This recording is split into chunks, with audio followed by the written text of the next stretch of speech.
许月，你教的这些都太难了，有没有那种出其不意、一招制敌的杀手锏？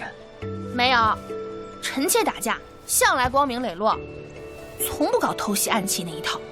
谁说要偷袭了？朕是想以防万一，遇到厉害的对手，如何反败为胜？那好办，你把剑抛出去就好了。抛出去？那还怎么打？你抛给我，我替你打，准能赢。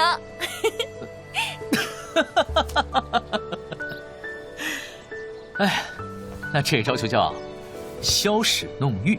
哦，此招一出，只可胜，不可输。攻他后心！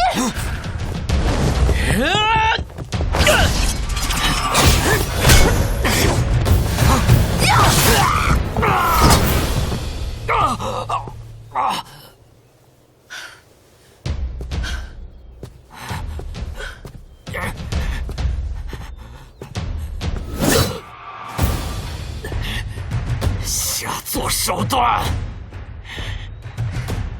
客气客气，入得萧家门，自然要跟皇叔学习一二的。胡说！